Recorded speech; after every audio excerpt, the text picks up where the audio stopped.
Dear students, last class we studied electric dipole part 1. Today we will study electric dipole part 2. Clear? Electric dipole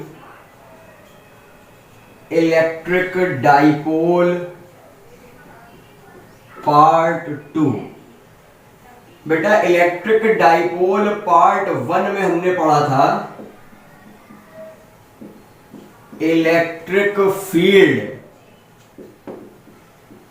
intensity at an axial position of dipole. बेटा electric field intensity at an axial position of dipole is equal to, expression use किया था हम लोगों ने 1/4 pi epsilon not 2p upon r cube. बहुत ध्यान से देखिएगा, 1/4 pi epsilon not 2p upon r cube. ये बेटा electric dipole electric field intensity at an axial position of dipole. अगर इस फॉर्मूले को आपको पढ़ना है तो बेटा आप लोग क्या करेंगे, इलेक्ट्रिक डाइपोल पार्ट 1 वाला कंसीडर करेंगे। क्लियर? बेटा इसी का अगर हम लोग वेक्टर फॉर्म निकालना चाहें तो वेक्टर फॉर्म में सिंपल वेक्टर बनेगा इस बार 1/4 pi epsilon not 2p vector upon r cube. यहां यूनिट वेक्टर से मल्टीप्लाई करने वाला कॉन्सेप्ट नहीं है, क्योंकि यहां पर हमको वेक्टर क्वांटिटी मिलती है E vector is equal to 1/4 pi epsilon not 2p vector upon r cube. बेटा थोड़ी चर्चा ग्राफ पर होती है। ग्राफ, इसमें बेटा दो ग्राफ बनते हैं। पहला ग्राफ बनता है वेरिएशन ऑफ इलेक्ट्रिक फील्ड, इसको हम लोग अलग से देखेंगे। ये दो फॉर्मूले जो हम लोगों ने पढ़े हैं इसी में देखते हैं बेटा। एक्चुअली क्वेश्चंस ऐसे मिलेगा आपको, variation of electric field, variation of electric field with distance, variation of electric field with distance. तो बेटा इसमें variation of electric field with distance में हमको दो ग्राफ पढ़ने होंगे। पहला E वर्सेस R ग्राफ और दूसरा E versus 1/r cube graph. तो बेटा हम इसको अलग से पढ़ेंगे, यहां पर दोनों इसी फॉर्मूले से सॉल्व होंगे। बहुत अच्छे से समझिएगा बेटा।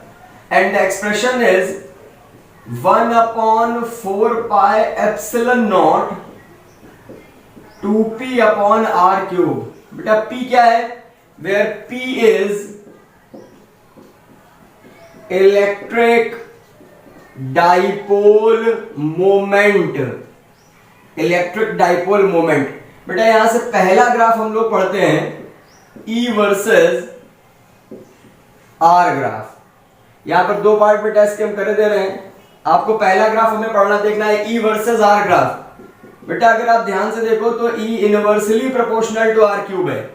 E inversely proportional R cube का मतलब क्या है, बहुत अच्छे से देखिएगा जो कुछ वेरिएशंस आपको दिखा रहे हैं। बेटा E proportional R, this is rectangular hyperbola. Logic क्या है, यहां से और यहां से दोनों का ग्राफ ऐसा बनेगा, बहुत ध्यान से देखिएगा, ग्राफ बेटा सेम बनेगा as it is. y axis से और r x एक्सिस से गैप सेम होगा, क्योंकि दोनों की पावर्स क्या है बेटा 1। जैसे जैसे डिनोमिनेटर में पावर बढ़ेगी वैसे वैसे ग्राफ y एक्सिस से दूर जाएगा और x एक्सिस के पास आएगा। यहां पर है बेटा r क्यूब। r क्यूब का मतलब है कि आपको एक ऐसा ग्राफ बनाना है जो y एक्सिस से दूर दिखे और x एक्सिस से पास दिखे। ध्यान से देखिए, the gap of graph between y axis and this. सबसे पहले तो E वर्सेस R का मतलब समझिए। E वर्सेस R का मतलब है बेटा E हमारा y एक्सिस कवर करेगा and R covers along x axis. E versus R graph का मतलब ये है, this is a rectangular hyperbolic nature graph, जिसमें डिनोमिनेटर में पावर बढ़ने की वजह से ग्राफ x एक्सिस के पास आएगा, y एक्सिस से दूर हटेगा। बहुत ध्यान से समझ लीजिएगा, कभी भी ये ग्राफ एक्सिस को टच नहीं करेगा। मोस्टली यही ग्राफ पूछा जाता है, लेकिन न्यूमेरिकल्स के केस में ग्राफ का वेरिएशन चेंज होता है। और बेटा यही हमारा मोस्ट इंपॉर्टेंट पार्ट है। बेटा ये आता है E versus 1/r cube graph. E versus 1/r³ graph, ध्यान से देखिएगा। E इज इक्वल टू बेटा दिया हुआ है 1/4πε0 2p/r³। बेटा यहां पर E वर्सेस R था तो x एक्सिस पर R है, यहां पर E वर्सेस 1/r³ है तो x एक्सिस पर 1/r³ होगा, और इसे हम लोग बेटा सिंप्लीफाई करके फाइंड आउट करेंगे 2p, और ये हो गया 1/r³। तो बेटा y एक्सिस पर ये, x एक्सिस पर ये, अगर आप ध्यान से देखें तो ये पूरा कांस्टेंट है, y is equal to mx, y is equal to mx का ग्राफ है। तो बेटा m इज इक्वल टू क्या होगा 1/4πε0 2p, sorry 1/4πε0 into 2p, 1/4πε0 into 2p. What is m? m is a slope of line. आप सभी लोग जानते हैं y is equal to mx. It is a graph. Y is equal to mx. It is a line passes through the origin whose slope is m is equal to 1/4πε0 into 2p. अगर बेटा dipole medium में रखा होगा तो यहाँ 1/4πε0 into k हो जाएगा, dielectric constant of medium. ठीक है बेटा, ध्यान से देखिएगा ग्राफ कैसे बन रहा है।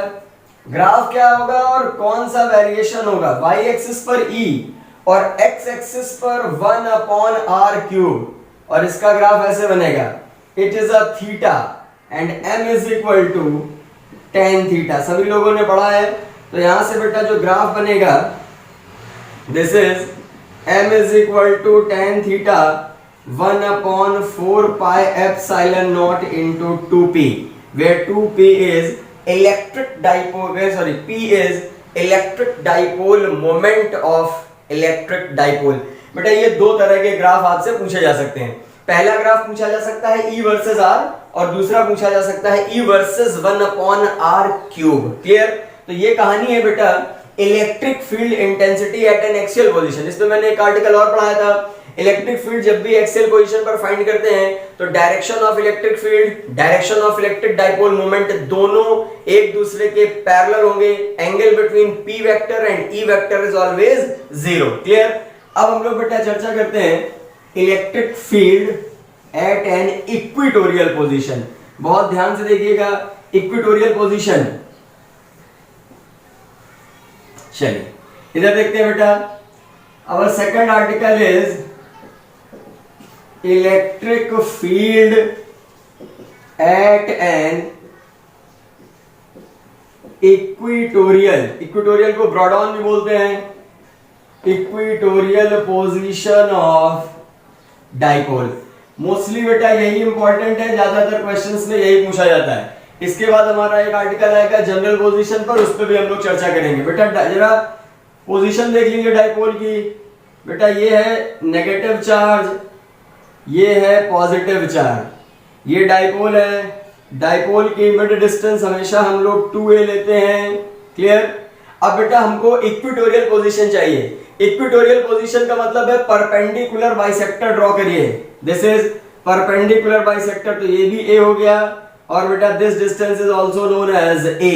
This is a point O which is mid point, और ये परपेंडिकुलर बाइसेक्टर है। लॉजिक देखिए, इस परपेंडिकुलर बाइसेक्टर से r डिस्टेंस पर यहां पर बेटा हमने एक पॉइंट ले लिया a, और इस पॉइंट पर हमको नेट इलेक्ट्रिक फील्ड इंटेंसिटी निकालनी है। बहुत अच्छे से समझिएगा बेटा, इस पॉइंट पर इंटेंसिटी निकालनी है तो सबसे पहले देखेंगे कि कितनी इंटेंसिटीज होंगी। एक बार ये पॉजिटिव चार्ज देगा और एक बार ये नेगेटिव चार्ज देगा। तो बेटा सबसे पहले यहां से दोनों की डिस्टेंस रिक्वायरमेंट होगी, तो r a, this is r square plus a square, r a, this is r square plus a square. बहुत अच्छे से समझ लीजिएगा बेटा, जिस पॉइंट पर इंटेंसिटी निकालनी है वहां पर हमने टेस्ट चार्ज रखा Q0। ध्यान से देखिएगा, जिस पॉइंट पर इंटेंसिटी फाइंड आउट करनी है, इस r डिस्टेंस पर एक पॉइंट है, यहां पे इंटेंसिटी फाइंड आउट करनी है, दिस पॉइंट इज a। यहां पर बेटा हमने टेस्ट चार्ज रखा है Q। अब लॉजिक समझना है कितनी इंटेंसिटीज होंगी, दो इंटेंसिटीज होंगी, एक बार इस पॉजिटिव चार्ज के लिए और एक बार बेटा इस नेगेटिव चार्ज के लिए। इन दोनों इंटेंसिटीज से नेट इंटेंसिटी आपको फाइंड आउट करनी है। डायरेक्शन देख लेते हैं बेटा, लॉजिक देखिएगा, थोड़ा सा ध्यान से देखिए। Electric field at a due to plus q. तो बेटा हम लोगों ने फॉर्मूला क्या पढ़ा है पॉइंट चार्ज का, E is equal to 1/4 pi epsilon not mod of q by r square. Clear बेटा? तो E1 ये हो गया 1/4 पाई एप्सिलॉन नॉट, Q1 मान Q पॉजिटिव है, पॉजिटिव से कोई प्रॉब्लम नहीं है, मॉड हटा दीजिए, upon r square. R this नहीं है, r is not this value. R क्या होता है? Distance between charge and point. जिस पॉइंट पर इंटेंसिटी निकालनी है, जिस चार्ज के लिए निकालनी है, उसके बीच की डिस्टेंस। तो under r square plus a square, और इसका क्या होगा बेटा? Whole square. तो बेटा E1 कितना हो गया? 1/4 pi epsilon not q square upon r square by a square, equation 1। उसके बाद है बेटा इलेक्ट्रिक फील्ड, ध्यान से देखिए, electric field at a due to minus q. बेटा इस नेगेटिव चार्ज के लिए निकालेंगे तो E2 1/4 पाई एप्सिलॉन नॉट, बेटा ये भी डिस्टेंस वही है तो इधर भी यही आ जाएगा। तो E2 is equal to 1/4 pi epsilon not r square plus a square. अब थोड़ा ध्यान से देखिएगा बेटा, यहां पर electric field intensity vector quantity है, इसलिए हमने चार्ज के साइन को मेंशन नहीं किया है। बहुत अच्छे से समझिएगा। पॉजिटिव चार्ज है तो भी पॉजिटिव ही यूज किया है, नेगेटिव था उसमें भी मॉड लगा के हमने पॉजिटिव कर दिया। ध्यान रखना होगा, जो वेक्टर क्वांटिटीज हैं उनके कैलकुलेशन में हम लोग चार्ज का साइन यूज नहीं करते हैं, डायरेक्शन यूज करते हैं। तो डायरेक्शन देख लेते हैं बेटा, ये भी पॉजिटिव है, पॉजिटिव क्यू के लिए इंटेंसिटी है E1, ये पॉजिटिव है, यहां निकाल रहे हैं, ये टेस्ट चार्ज है, पॉजिटिव पॉजिटिव रिपल्शन। तो बेटा जब ये वाला चार्ज इस पर इंटेंसिटी अप्लाई करेगा या फोर्स अप्लाई करेगा तो ये रिपल करेगा। This is a direction of E1। ये नेगेटिव है, बहुत ध्यान से देखो, ये नेगेटिव है, ये पॉजिटिव है, नेगेटिव वाला इस पॉजिटिव को अट्रैक्ट करेगा, तो इसी लाइन पर along towards, this is the direction of E2 vector. बहुत अच्छे से समझिएगा बेटा E1 और E2 को, ध्यान से देखिए। पॉजिटिव चार्ज इस Q0 पर पॉजिटिव रिपल्शन की वजह से फोर्स लगाएगा away. The direction of force and direction of intensity will same. Second one, ये नेगेटिव है, इस पॉजिटिव को अट्रैक्ट करेगा तो टुवर्ड्स द माइनस क्यू। अब बेटा इन दोनों का रिजल्टेंट निकालना है। अब लॉजिक पे ध्यान से देखिए, since E1 is equal to E2, बेटा इधर देखो, E1 और E2 दोनों का मैग्नीट्यूड सेम है। इसका क्या मीन्स है? E1 1/4 pi epsilon not q by r square plus a square, E2 1/4 pi epsilon not q by r square plus a square, दोनों का मैग्नीट्यूड सेम है। इसका मतलब है बेटा कि इन दोनों का रिजल्टेंट बिल्कुल बीच से जाएगा। This is E net. बहुत अच्छे से समझो बेटा, E1 और E2 का मैग्नीट्यूड सेम है, जिसकी वजह से रिजल्टेंट बिल्कुल बीच से जाएगा। मैंने पढ़ाया भी है, अगर E1 बड़ा होता तो रिजल्टेंट बेटा इधर शिफ्ट करता, E2 का मैग्नीट्यूड बड़ा होता तो इधर शिफ्ट करता। दोनों के मैग्नीट्यूड से सेम है इसलिए वो इधर मेंशन हो गया। बेटा मान लो ये एंगल थीटा है, अगर बेटा ये एंगल थीटा है तो देखिए ये फिगर और ये triangle, both triangles are symmetric, तो बेटा ये भी क्या होगा? Theta. This angle is theta, then alternate this angle is also theta, this angle is theta, then correspondence angle is also theta। बेटा इसके दो पार्ट होते हैं, मैं बताता हूं क्या है। इसके दो पार्ट होते हैं। पहला पार्ट होता है बेटा, फर्स्ट पार्ट इज इसके कंपोनेंट करके सॉल्व कर सकते हैं। सेकंड पार्ट हम इसमें प्रिंसिपल ऑफ पैरेललोग्राम या लॉ ऑफ पैरेललोग्राम भी अप्लाई कर सकते हैं। बेटा ध्यान से देखिएगा, ये एंगल थीटा कंसीडर किया है, ये थीटा है तो सिमेट्रिसिटी के अकॉर्डिंग ये भी थीटा होगा। This theta then alternate angle is this theta because this is parallel to this theta then this is corresponding angle theta. अब बेटा इधर फिगर देखते हैं, ध्यान से देखिएगा। This is E2, this is E1, this is E net. ये हमारा बेटा रिजल्टेंट है E नेट, और पूरा बीच का एंगल कितना है 2 theta. This whole angle is 2 theta. तो बेटा हम इसमें लॉ ऑफ पैरेललोग्राम लगाते हैं। E net is equal to under root of E1 square plus E2 square plus 2E1 E2 cos 2 theta. Formula होता है R square, R is equal to under root A square plus B square plus 2AB cos alpha. Alpha is the angle between both vectors. तो बेटा E1 और E2 दो vector हैं, इनके बीच का angle है 2 थीटा। तो ये हो गया बेटा 2 थीटा। तो ध्यान से देखिए बेटा, दिस इज E नेट। बहुत अच्छे से समझिएगा बेटा, E1 स्क्वायर प्लस बेटा E2 को भी E1 लिख सकते हैं, 2E1। इस E2 को E1 लिखोगे तो E1 इंटू E1 स्क्वायर, और ये हो गया बेटा cos 2 थीटा। बहुत अच्छे से समझ लें E नेट। इधर देखिए 2E1 square plus 2E1 square, तो 2E1 स्क्वायर कॉमन, ये हो गया बेटा 1 प्लस cos 2 थीटा। क्लियर? ये हो गया हमारा 1 प्लस cos 2 थीटा। अब इधर देखते हैं बेटा, बहुत ध्यान से समझिएगा। 1 प्लस cos 2 थीटा हो गया, इसके आगे इधर दिख रहा है आपको, तो E नेट 2 बेटा E1 स्क्वायर से E1 बाहर, और ये हो गया 2 1 प्लस cos 2 थीटा का फॉर्मूला होता है 2 cos स्क्वायर थीटा माइनस 1। तो यहां से बेटा E नेट 2 2 जा 4 से 4, 2 बाहर, और cos स्क्वायर से cos थीटा बाहर। बहुत ध्यान से देखिए, E net is equal to 2E1 cos theta. अब बेटा इसी को और आगे सिंप्लीफाई करते हैं, E1 की वैल्यू रखते हैं, cos थीटा की वैल्यू रखते हैं, और आंसर देखते हैं क्या आता है हमारा। चलिए इधर देखते हैं बेटा, E net is equal to 2, E1 की वैल्यू है 1/4 pi epsilon not Q upon R square plus A square cos theta. इस ट्रायंगल में cos थीटा देखेंगे तो बेस अपॉन हाइपो, बेस कितना A, और बेटा 90 के सामने हाइपो कितना under root R square plus A square. किसी भी ट्रायंगल से वैल्यू निकाल सकते हैं। क्लियर बेटा? तो E net is equal to 1/4 pi epsilon not 2QA। तो बेटा सारा टर्म मल्टीप्लाई में है, इसे Q इंटू 2A लिख लीजिए, और ये R square plus A square की पावर 3/2। बेटा ये R square plus A square की पावर 1, ये R square plus A square की पावर 1/2। बेस सेम है, मल्टीप्लाई हो रहा है, पावर से ऐड हो गई। तो बेटा यहां से हमारा E नेट कितना हो गया 1/4 pi epsilon not P into 2A, sorry Q into 2A। This is electric dipole moment.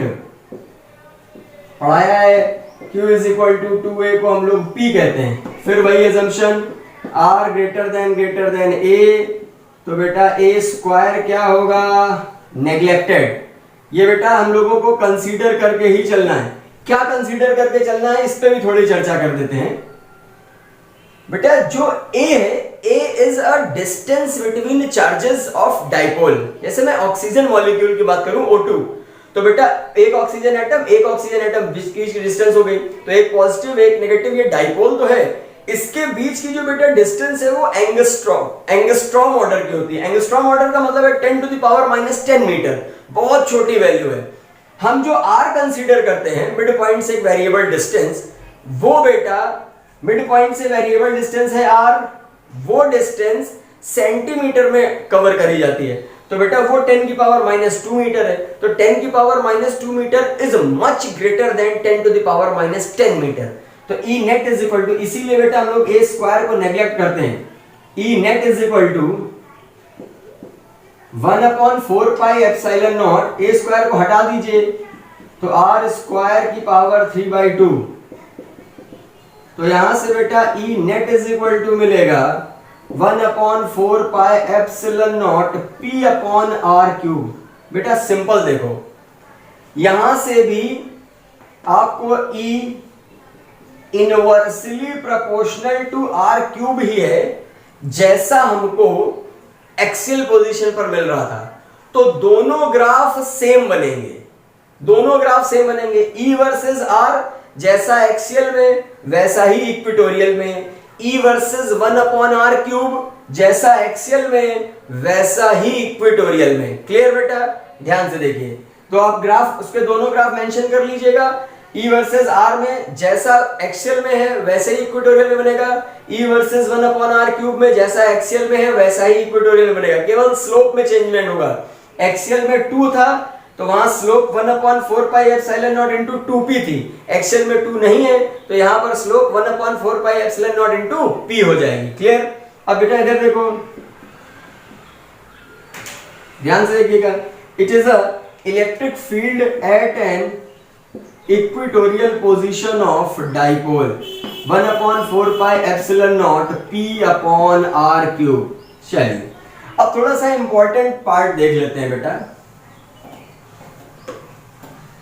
Graph तो आप लोग समझ ही गए होंगे कैसा बनेगा। चलिए इधर देखते हैं बेटा, जरा पी वेक्टर की डायरेक्शन को मेंशन करते हैं। हमने आपको पढ़ाया था direction of electric dipole moment is always from negative to positive. तो बेटा ये नेगेटिव है ये पॉजिटिव है, तो पी वेक्टर इधर जा रहा है नेगेटिव से पॉजिटिव, ई नेट इधर है बेटा जस्ट अपोजिट। ध्यान से देखिए, इन इक्वेटोरियल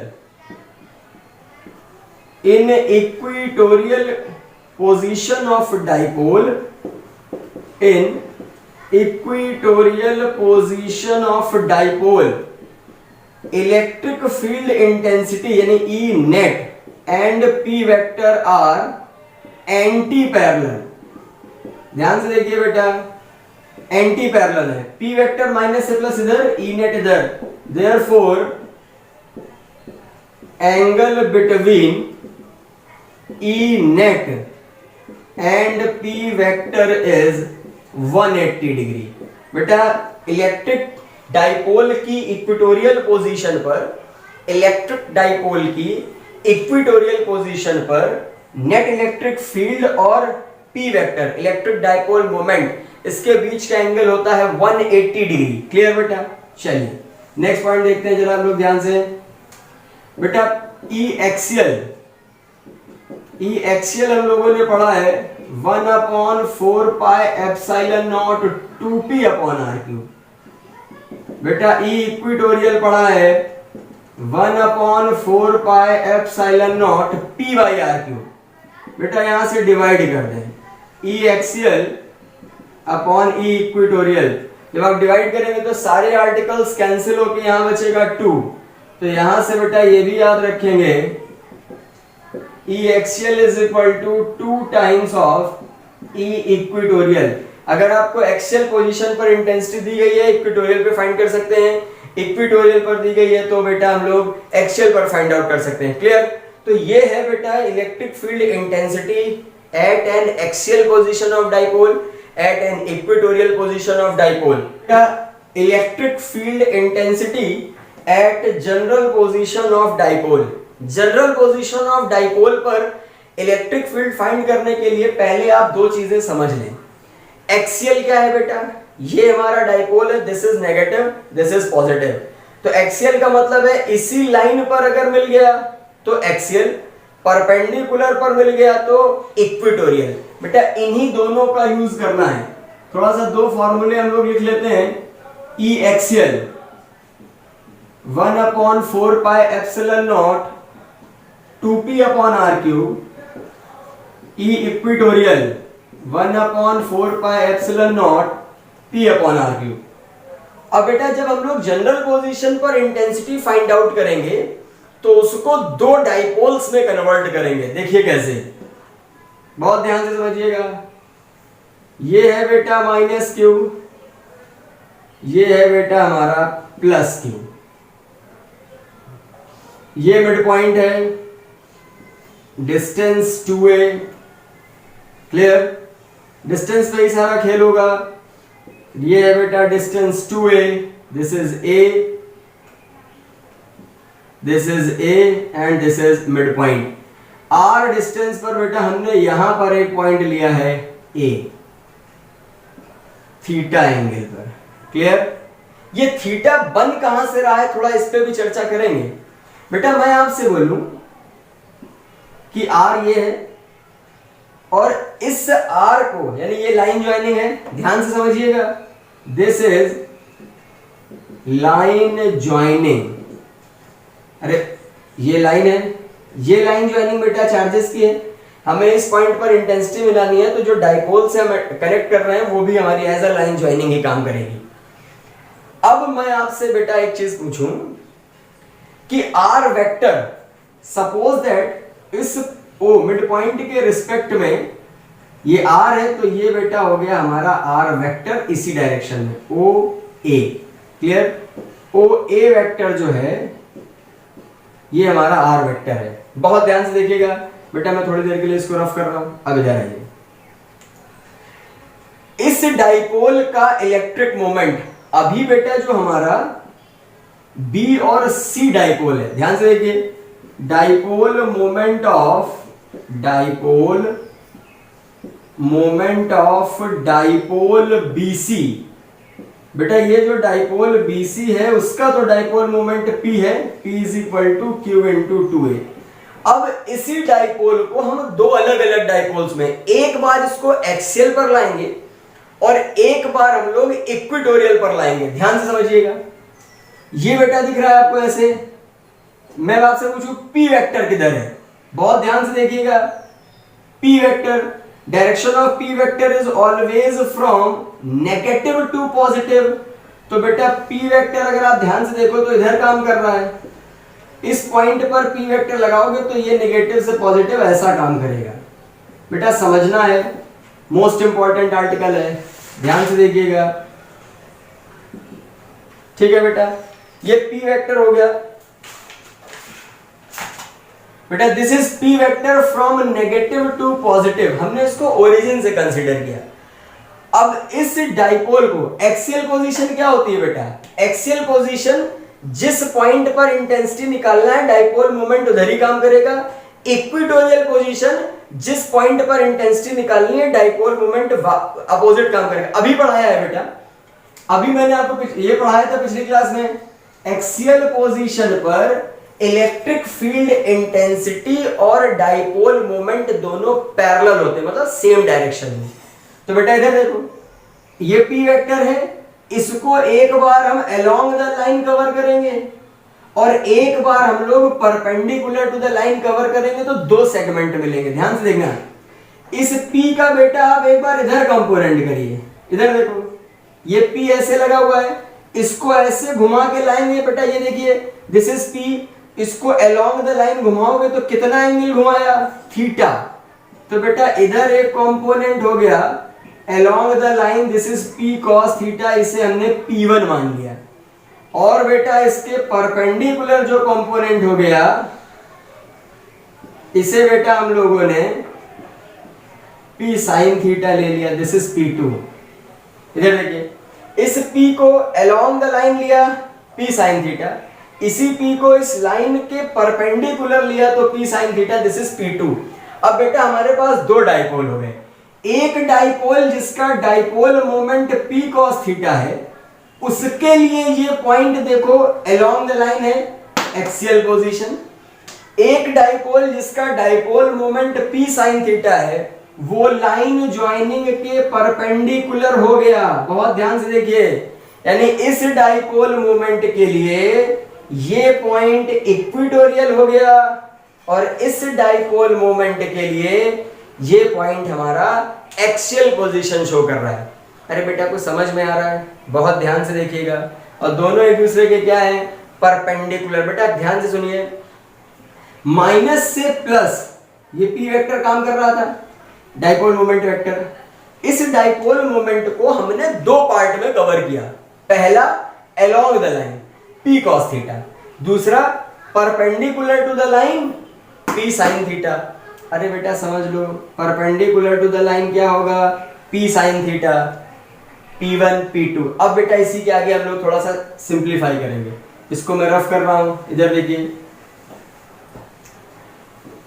फॉर P1 यानी P cos theta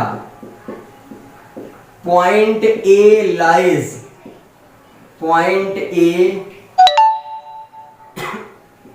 lies on axial position.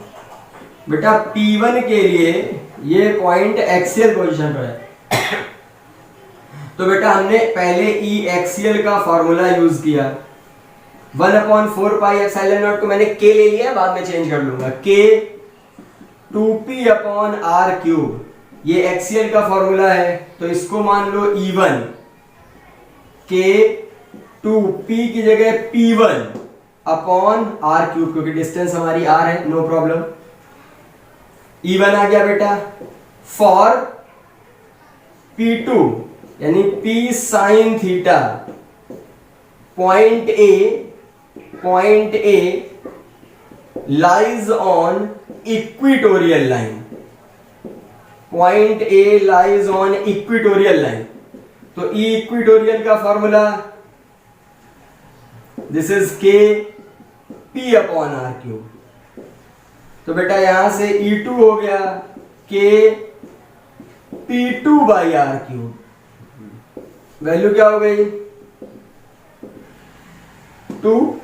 P1 को बेटा यहां पर P1 है, ध्यान से देखिएगा, जो हम लोगों ने E1 = k2p1 किया है, तो ये हो जाएगा k2 P1 को हम लोग p cos थीटा लिख सकते हैं upon r³। E2 = k p sin theta upon r³। Clear बेटा। अब इधर देखिए E1 E2, तो E1 इधर काम करता है। E1 अरे भाई एक्सियल पोजीशन पर electric field intensity along the line होती है, तो E1 की डायरेक्शन हो गई इधर। इक्विटोरियल पोजीशन पर लाइन के पैरेलल एंटी पैरेलल काम करती है। बेटा ध्यान से देखिएगा, ये E1 है k 2p cos θ/r³। बेटा ये E2 है k p sin θ/r³। थोड़ा ध्यान से देखिएगा, ये dipole P1 p cos θ p sin θ दोनों एक दूसरे के परपेंडिकुलर हैं। तो बेटा P1 के लिए इलेक्ट्रिक फील्ड इधर, P2 के लिए इलेक्ट्रिक फील्ड इधर। अरे समझ रहे हैं भाई। बेटा ध्यान से देखो, मैंने पढ़ाया है एक्सियल पोजीशन पर electric field intensity along the line होती है। अलोंग द लाइन का मतलब अलोंग द लाइन ज्वाइनिंग, यानी अलोंग द पॉइंट आप बोल सकते हैं। तो बेटा E1 की डायरेक्शन तो इधर हो गई, ठीक है, ये E2 वाला हो गया। तो E2 के लिए डायरेक्शन क्या होती है, अवे फ्रॉम द लाइन। तो बेटा this is the direction of E1 and this is the direction of E2। दोनों एक दूसरे से कितना एंगल बनाएंगे 90। तो बेटा E net, this is E1 square plus E2 square plus 2E1 E2 cos 90। बेटा थोड़ा सा टिपिकल है, लेकिन हम लोग फिर से एक बार कवर करते हैं। बेटा ये हमारा डाइपोल था, इसका जो नेट इलेक्ट्रिक डाइपोल मोमेंट है वो माइनस से प्लस जा रहा था। बेटा इस इलेक्ट्रिक डाइपोल मोमेंट को हमने दो पार्ट्स में कवर अप कर लिया। एक बेटा अलोंग द लाइन ब्रेक कर लिया p cos थीटा, और एक बेटा perpendicular to the line break कर लिया p sin थीटा। तो जो परपेंडिकुलर वाला है वो एक्सियल पोजीशन पर आ गया, जो अलोंग वाला है जो परपेंडिकुलर वाला है वो इक्विटोरियल पर आ गया, जो अलोंग वाला है वो एक्सियल पर आ गया। तो जब P1 के लिए निकालोगे अलोंग वाले के लिए तो एक्सियल का फॉर्मूला यूज करेंगे, जब P2 के लिए निकालोगे तो इक्विटोरियल वाला फॉर्मूला यूज करेंगे। दोनों एक दूसरे के परपेंडिकुलर, भाई E1 इधर हो गया E2 इधर हो गया, दोनों एक दूसरे के परपेंडिकुलर हैं। तो नेट निकालने के लिए E1 square plus E2 square plus 2E1 E2 cos alpha. Alpha क्या होता है, दोनों वेक्टर्स के बीच का एंगल, और यहाँ दोनों वेक्टर्स के बीच का एंगल 90। तो बेटा cos 90 कितना 0। तो E नेट कितना मिलेगा बेटा, under root of E1 square plus E2 square. Clear. अब बेटा E1 और E2 की हमें वैल्यू रखनी है केवल। चलिए इधर देख लेते हैं भाई। तो बेटा E net is equal to under root E1 है बेटा k 2p upon r cube whole square. बेटा E2 क्या है,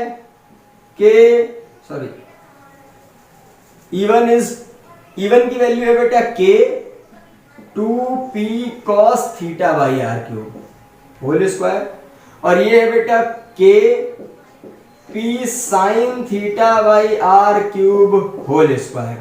तो बेटा जब E नेट पे चर्चा करेंगे, ध्यान से देखिएगा, के जब इसको ओपन करोगे तो बेटा k स्क्वायर, बहुत ध्यान से देखिएगा, अरे भाई स्क्वायर लगा हुआ है, 2 इसमें 2 नहीं है तो p स्क्वायर तो p स्क्वायर भी common, r cube whole square तो r क्यूब होल स्क्वायर भी कॉमन, तो बेटा इसको ऐसे लिखा जा सकता है। बहुत ध्यान से देखो भाई, k स्क्वायर तो ये भी k स्क्वायर, p स्क्वायर तो ये भी p square, r cube whole square तो r क्यूब होल स्क्वायर। इधर बेटा बचेगा 2p cos थीटा का whole square plus p sin theta whole square.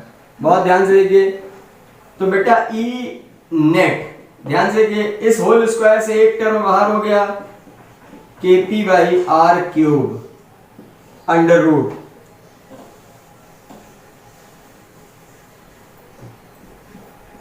4p square cos square theta, p common हो गया है बेटा, तो 4 cos square theta plus sine square theta, अरे p स्क्वायर कॉमन हो गया भाई, तो E net kp upon r cube 4 से, ध्यान से देखिए बेटा, ये under root 4 cos square theta, इसको लिख सकते हैं 1 माइनस कॉस स्क्वायर थीटा। तो बेटा जो नेट इलेक्ट्रिक फील्ड इंटेंसिटी है, k की वैल्यू रख दो 1 upon 4 pi epsilon not p upon r cube, और अंदर बचेगा बेटा 1 plus 3 cos square theta. This is net electric field at general position, net electric field at general position of dipole.